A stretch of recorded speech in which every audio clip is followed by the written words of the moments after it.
These guys keep talking like they want a world without people that have no power to wake a soul up in the morning. Think they can lecture God on the sanctity of life. Life that He Himself created. Morally superior? That's what you're calling yourselves now? Daring to even say that you're morally superior to God? Then you come up with all types of crazy absurdities of questions. Like, if God is all loving, if God is all powerful, why does He allow so many children to starve around the world? And a lot of smack talking about your good deeds, your works.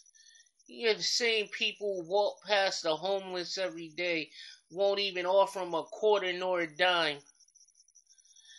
How many charities do you donate to year round, and what percentage of your yearly income are you donating? And you question God on what He does and doesn't do, but you say you're morally superior to God?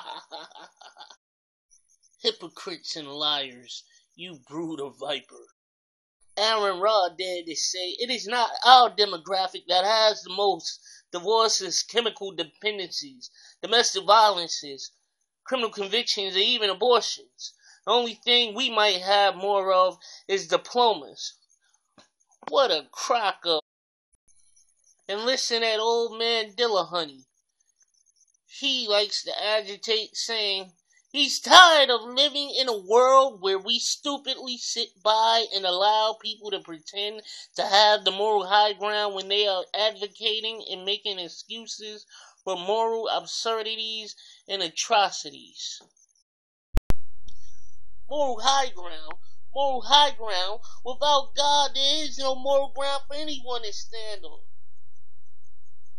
But you continue advocating, trying to take Him out of society, when you forget that it is God who said, "Thou shalt not steal, thou shalt not kill, thou shalt not cover thy neighbor's good, thou shalt not bear false witness.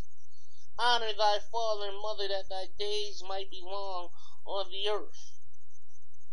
See, you were real good at extrapolating God's social commands down into principles, down into your own legalese, while throwing out His spiritual commands, the Godward worship commands. You just toss them out, and you don't even give God credit for the social commands. You don't put His name on it. You don't cite Him. What a case of spiritual plagiarism. You guys show yourselves not only to be hypocrites and liars and deceivers, but also thieves. Then you shoot off your mouth saying, if God is really all good and all loving and all powerful, why does He allow evil to happen in this world? Why do so many bad things happen? You go to the most absurd examples you can think of: slavery, rape, child molestation, pedophilia, every perverse thing you can, to try to accuse God and draw out for yourselves a riot against God, a riot composed of people already slanted in unbelief and pride against God. Let me tell you something. Every evil thing that's happening is happening because of men walking around without God. What is rape? What is child molestation? What is pedophilia? Nothing more but sexual immorality. The same spirit at work that has people walking around here thinking that fornication is alright, that adultery is alright, that homosexuality is alright. Oh, these things may seem different on the surface, but they are the same spirit of lawlessness. The same spirit that says that God's law should be kicked out of the heart, should be not taken heed to, should be overlooked, overruled, and continued without. Man does this because man in sin is separated from God, alienated from God, not having God's spirit, and so not having sensitivity to God's spiritual truths. Think nothing of it. Think only of the pleasure of the flesh.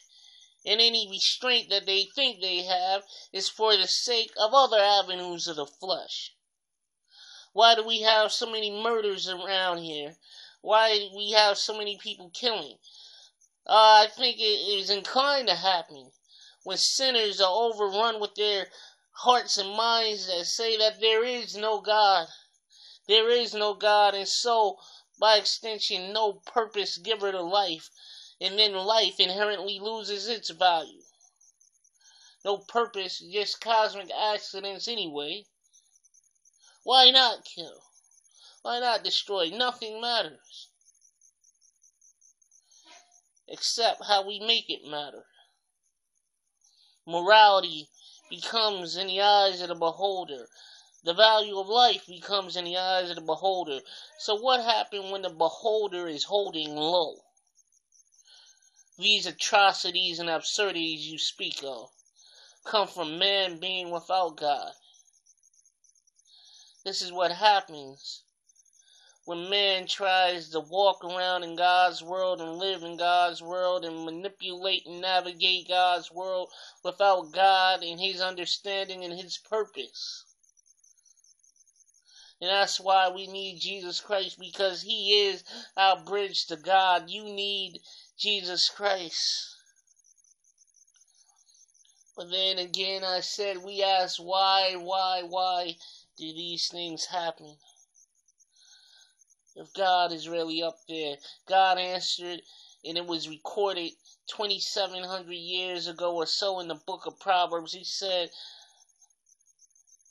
the folly, the foolishness of man perverts his way, yet his heart frets against the Lord. The folly, the foolishness. Elsewhere it says,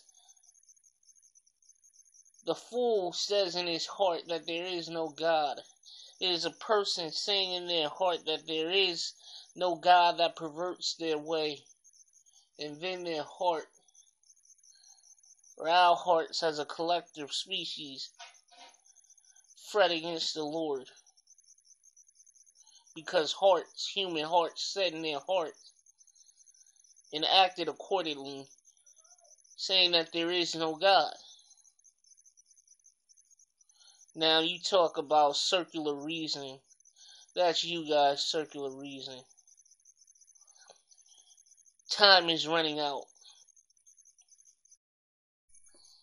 Time is running out indeed. Stop asking why did God, a loving God, create hell. Thank God for loving you enough to make a way for you to avoid hell and accept that way. Come to Jesus Christ, that your sins may be atoned for and washed away, so you can be made to have fellowship with God and receive from Him everlasting life instead of the damnation that your sins earned.